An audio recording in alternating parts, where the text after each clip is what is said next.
Selamat datang dalam video interaktif praktik baik pembelajaran, terdiri dari latar belakang, kegiatan, serta refleksi. Assalamualaikum warahmatullahi wabarakatuh. Perkenalkan, nama saya Ai Fitri Sylvia. Saya sebagai pengajar mata pelajaran informatika di SMA Negeri 12 Kota Bandung.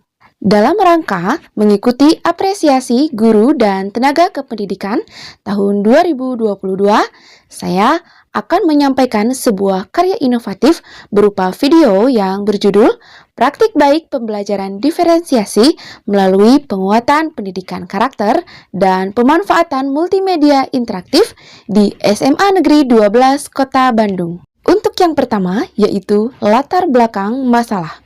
Berikut cuplikan videonya. Latar belakang permasalahan dalam melaksanakan praktik baik ini. Mengapa karya inovasi ini penting? Karya inovasi ini tentu saja sangat penting dilaksanakan. Hal ini disebabkan karena guru dan tenaga kependidikan memiliki peran sebagai ujung tombak pembangunan SDM dan agen transformasi penguatan SDM Indonesia untuk mewujudkan profil pelajar Pancasila. Selain itu, diperlukan pula adanya pembelajaran berdiferensiasi yang berpusat pada peserta didik untuk mewujudkan karya inovasi tersebut. Lalu, apa yang menjadi peran dan tanggung jawab peserta dalam praktik ini? Peran dan tanggung jawab peserta dalam praktik baik ini diantaranya yaitu sebagai fasilitator dalam penguatan SDM Indonesia untuk mewujudkan pembelajaran berdiferensiasi yang disesuaikan dengan gaya belajar peserta didik untuk mewujudkan program pengamalan Pancasila. Apa saja tantangan untuk mencapai tujuan praktik tersebut? Yang pertama, banyaknya siswa dengan motivasi belajar internal yang rendah. Hal ini disebabkan karena mereka melewati proses pembelajaran terkadang tidak sesuai dengan gaya belajarnya, di mana gaya belajar tersebut terdiri dari visual, auditorial, dan kinestetik. Kemudian, banyaknya siswa yang masih kesulitan untuk konsentrasi belajar. Hal ini disebabkan karena siswa belum terbiasa sepenuhnya melaksanakan kegiatan belajar, mengajar, atau KBM di sekolah, sehingga banyak gangguan yang terjadi selama KBM, seperti kecenderungan bermain game, sering membuka media sosial, dan menonton film atau drama ketika jam KBM berlangsung. Kemudian, peningkatan rasa stres dan jenuh. Peningkatan rasa stres dan jenuh ini diakibatkan banyaknya penugasan dari guru, sehingga siswa cenderung bosan dan mengantuk selama KBM berlangsung. Kemudian, bagaimana solusi kreatif atau langkah-langkah yang dilaksanakan dan strategi yang digunakan untuk menghadapi tantangan tersebut? Berikut cuplikan videonya. Strategi apa yang digunakan dan bagaimana pelaksanaannya? Yang pertama, melaksanakan program penguatan pendidikan karakter. Hal ini dilaksanakan setiap 15 menit pertama sebelum KBM. Tujuannya yaitu menumbuhkan peserta didik agar memiliki bekal karakter baik, keterampilan, literasi yang tinggi, dan memiliki kompetensi unggul, yaitu mampu berpikir kritis dan analitis, kreatif, komunikatif, dan kolaboratif. Kegiatan yang dilaksanakan dalam program penguatan pendidikan karakter diantaranya yaitu melaksanakan literasi, bersama-sama membacakan ayat suci Al-Quran, dan menyanyikan lagu Indonesia Raya, serta berdoa bersama. Kedua, menganalisis gaya belajar peserta didik.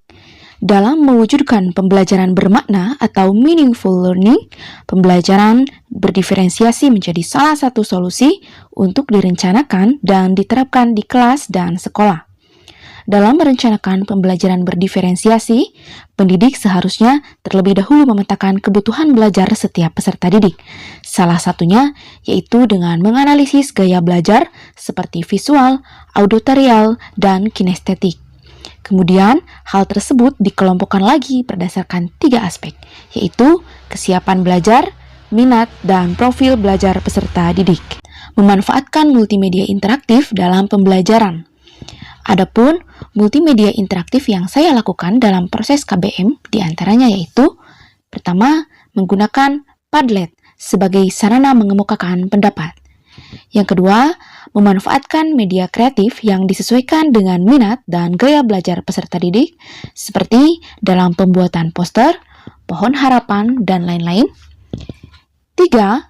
Evaluasi KBM dengan multimedia interaktif. Evaluasi KBM ini dilaksanakan dengan menggunakan Google Form, LMS, teka-teki silang, kuis interaktif dengan berbagai bentuk soal seperti pilihan ganda, isian singkat, maupun menjodohkan melalui Flash.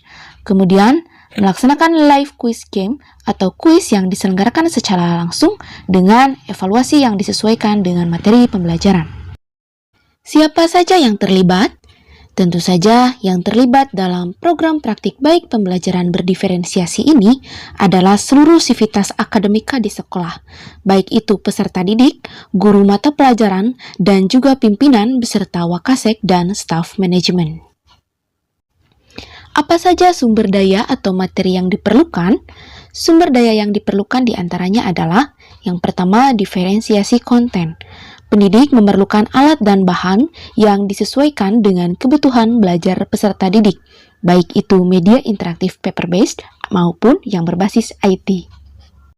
Kemudian, diferensiasi proses, menggunakan kegiatan berkelompok, menyediakan pertanyaan pemantik atau tantangan yang perlu diselesaikan, membuat agenda schedule individual untuk murid dan mengembangkan kegiatan bervariasi setiap proses KBM. Kemudian diferensiasi produk. Produk merupakan hasil pekerjaan atau unjuk kerja yang harus ditunjukkan peserta didik. Hal ini tentunya harus memberikan tantangan dan keragaman atau variasi yang dapat mengekspresikan pembelajaran yang diinginkan.